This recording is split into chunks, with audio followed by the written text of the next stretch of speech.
चलिए भाई, हमारा टॉपिक चल रहा था मोल कॉन्सेप्ट। अब मोल कॉन्सेप्ट में हमारी लास्ट क्लास में हमने क्या पढ़ा था? Empirical formula, STP, NTP. Then आज की क्लास में हम पढ़ने वाले हैं रिलेटिव डेंसिटी और लिमिटिंग रिएजेंट। एक बार जो लास्ट क्लास हमारी हुई थी उसको रिवाइज कर लेते हैं कि एम्पेरिकल फॉर्मूला क्या था। एम्पेरिकल फॉर्मूला वो था कि सबसे पहले एलिमेंट लिखेंगे, देन उसके बाद उसकी परसेंटेज लिखेंगे, परसेंट लिखने के बाद उसको एटॉमिक मास से डिवाइड करेंगे। एटॉमिक मास से डिवाइड करने के बाद क्या था कि जो सबसे कम जो वैल्यू आएगी उसको उन नंबर से डिवाइड कर देंगे। उन नंबर्स को डिवाइड करने के बाद जो आंसर जो निकले थे उस कंपाउंड के अंदर पुट करेंगे। पुट करने के बाद जो फॉर्मूला निकलेगा उसको एम्पेरिकल फॉर्मूला बोला था। फिर जो एसटीपी और एनटीपी हमने पढ़ा था कि एसटीपी क्या होता है और एनटीपी क्या होता है। तो एसटीपी होता है स्टैंडर्ड टेम्परेचर प्रेशर और एनटीपी होता है नॉर्मल टेम्परेचर एंड प्रेशर। फिर उसके बाद हमने क्या निकाला कि नंबर ऑफ मोल्स निकालने के हमने 3 तरीके निकाल लिए थे अब तक की क्लास में। सबसे पहले क्या निकाला था?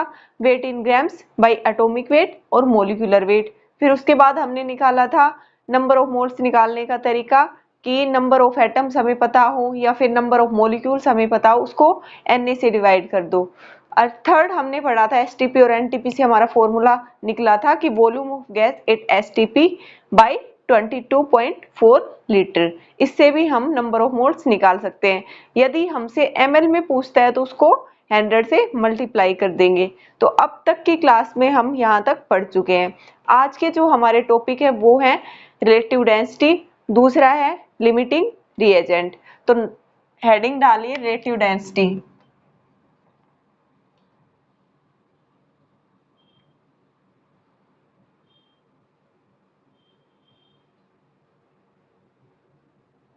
रिलेटिव डेंसिटी जो है भाई वो 2 टाइप की होती है। एक है वेपर डेंसिटी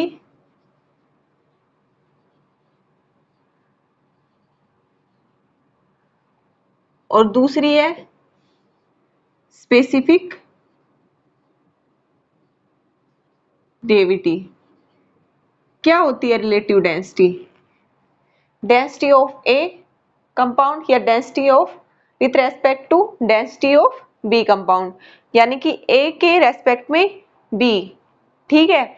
अब ये 2 टाइप की होती है, वेपर डेंसिटी और स्पेसिफिक ग्रेविटी। वेपर डेंसिटी वो जो ओनली गैस के लिए हो और स्पेसिफिक ग्रेविटी वो जो स्पेसिफिक लिक्विड के लिए हो। भाई ये नोट कर लेना, ये कभी भी सॉलिड और लिक्विड के लिए नहीं होती और ये कभी भी गैस के लिए नहीं होती। तो सबसे पहले इसकी डेफिनेशन लिखिए वेपर डेंसिटी की। Define only for gas. ये सिर्फ गैस के लिए वही वेपर डेंसिटी है जो अब तक हम लास्ट क्लासेस में पढ़ते आए हैं, पुरानी क्लासेस में, कि वेपर डेंसिटी क्या होती है। तो हमारे पास सिंपल सी डेफिनेशन क्या देते थे? Molar mass divide by 2। ठीक है, ये वही है। और स्पेसिफिक ग्रेविटी किसके लिए है? For liquid. यहां तक आ गया समझ में? भाई 2 टाइप के होते हैं रिलेटिव डेंसिटी, एक है वेपर डेंसिटी, दूसरी है स्पेसिफिक ग्रेविटी। ये ओनली गैसेस के लिए होती है, कभी भी सॉलिड और लिक्विड के लिए नहीं होती। अगर हमसे पूछ ले कि वाटर की वेपर डेंसिटी बताइए तो उसकी वेपर डेंसिटी जो होती है वो लिक्विड होता है वाटर, तो उसकी कभी भी वेपर डेंसिटी नहीं होती। और स्पेसिफिक ग्रेविटी जो है वो कभी भी गैस के लिए नहीं होती, वो ओनली लिक्विड के लिए होती है। दूसरा इसकी डेफिनेशन हम लिखेंगे तो density of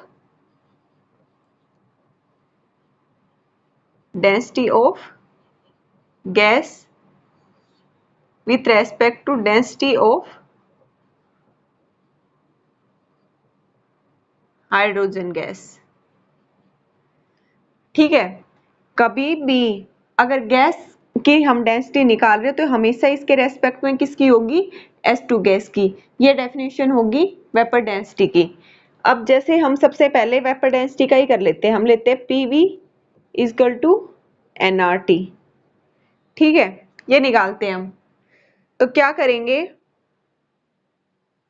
P equal to PV N W by M molecular weight by RT। अब ये V यहाँ पे आ जाएगा। जब V यहाँ पे आ जाएगा तो क्या होगा? W बाई V, यहाँ पे M और RT। अब ये क्या है? डेंसिटी। तो डेंसिटी को हम क्या करेंगे? रो लिखेंगे ना, RT बाई M। आ गया हमारे पास। अब ये जो वैल्यू है इसके अंदर पुट कर देंगे वेपर डेंसिटी के अंदर। वेपर डेंसिटी में जब हम इसको पुट करेंगे तो क्या आएगा? P M cross multiply PM by RT with respect to density of S2 gas. तो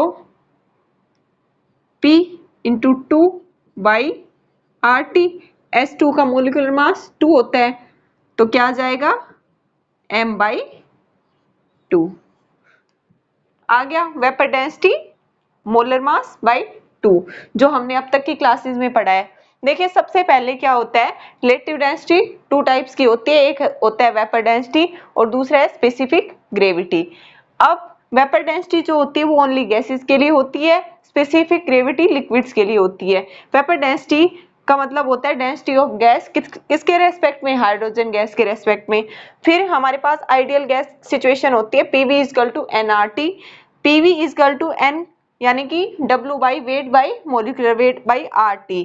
यहाँ पे V आ जाएगा। V आने के बाद ये क्या होता है? डेंसिटी होती है। डेंसिटी का मतलब होता है weight by volume by MRT। ठीक है, इस सिचुएशन को हम इस फॉर्मूले में पुट करेंगे। पुट करने के बाद हमारे पास डेंसिटी आ जाती है जो अब तक हम निकालते आए हैं, मोलर मास बाई 2। तो ये सिंपल सी सिचुएशन है। अब जैसे क्वेश्चन कीजिए, एक क्वेश्चन से आपको बहुत अच्छे से समझ में आ जाएगा।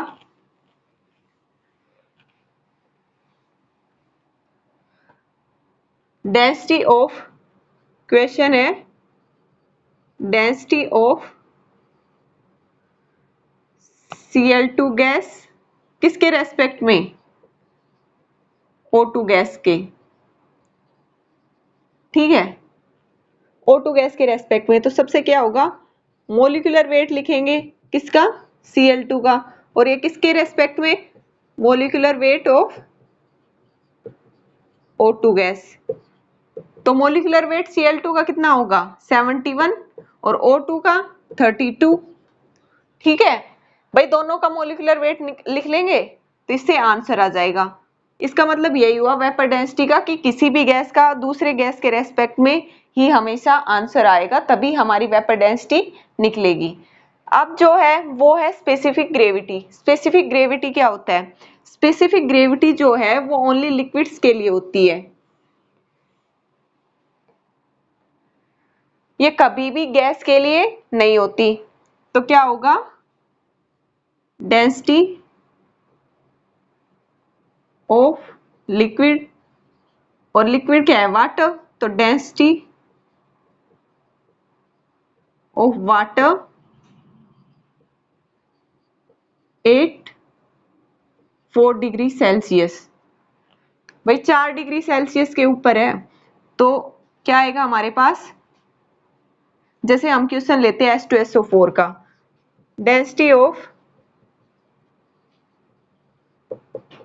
H2SO4, इसका मतलब क्या हुआ? Specific gravity of H2SO4। Specific gravity of H2SO4 का मतलब यही हुआ कि हमसे क्या पूछा है? Density of H2SO4। तो हमारे पास क्या होगी? x ग्राम पर ml।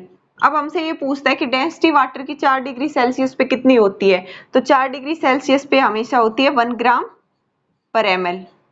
हमारे पास आंसर आ जाएगा x ग्राम पर ml। तो रिलेटिव डेंसिटी दो टाइप की होती है, एक होती है वेपर डेंसिटी, दूसरी होती है स्पेसिफिक ग्रेविटी। वेपर डेंसिटी जो होती है वो ओनली गैस के लिए होती है और स्पेसिफिक ग्रेविटी जो होती है वो ओनली लिक्विड्स के लिए होती है।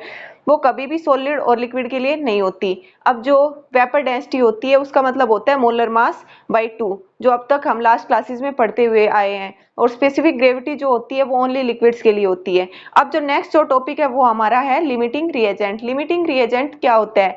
लिमिटिंग रिएजेंट वो होता है कि सबसे पहले जो एलिमेंट जो होता है वो सबसे पहले जो डिसअपीयर होता है उसको लिमिटिंग रिएजेंट बोलते हैं। इसको हम एक सिंपल सी इक्वेशन से समझाते हैं।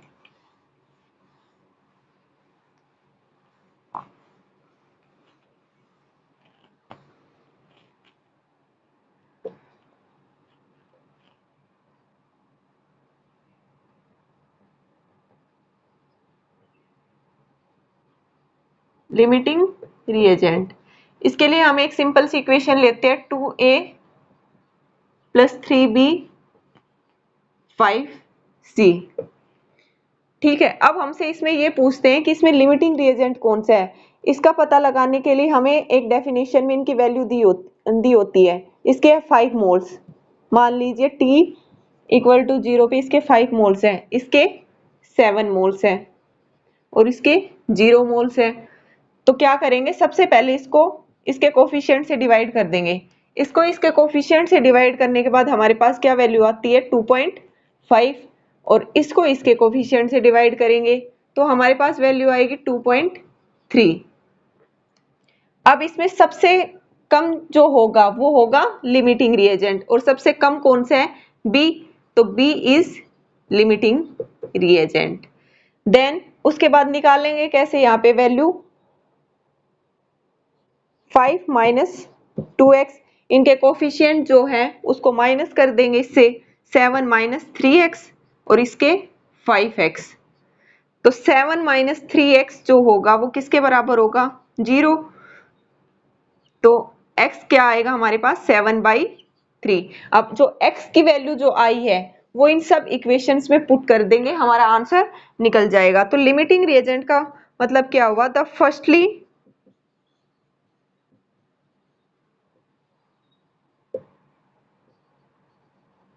the firstly disappear element is called limiting reagent। तो आज की क्लास में हमने पढ़ा है रिलेटिव डेंसिटी और लिमिटिंग रिएजेंट। रिलेटिव डेंसिटी जो होती है वो दो टाइप की होती है, एक होती है वेपर डेंसिटी, दूसरी है स्पेसिफिक ग्रेविटी। वेपर डेंसिटी जो होती है वो ओनली गैसेस के लिए होती है, और रिलेटिव डेंसिटी जो होती है, स्पेसिफिक ग्रेविटी जो होती है वो ओनली लिक्विड्स के लिए होती है। वेपर डेंसिटी का फॉर्मूला होता है मोलर मास बाई 2, और स्पेसिफिक ग्रेविटी जो होती है वो ओनली वाटर और किसके लिए होती है? जैसे डेंसिटी ऑफ वाटर जो 4 डिग्री सेल्सियस पे हम लेंगे तो वो होगा हमेशा 1 ग्राम पर ml। और लिमिटिंग जो रिएजेंट जो होता है, जो सबसे पहले जो डिसअपीयर होगा या सबसे कम जिसकी वैल्यू आएगी, सबसे पहले डिसअपीयर जो होने लगेगा उसको बोला है लिमिटिंग रिएजेंट। देन आज नेक्स्ट जो क्लासेस होंगी उसके अंदर हम लिमिटिंग रिएजेंट के न्यूमेरिकल्स पढ़ेंगे, और लास्ट जो क्लासेस हुई थी उसमें हमने एसटीपी और एनटीपी के न्यूमेरिकल्स पढ़े थे। तो अब तक हमने आधा पोर्शन मोल कॉन्सेप्ट का कर लिया। नेक्स्ट जो पोर्शन होगा वो हम नेक्स्ट क्लासेस में करेंगे।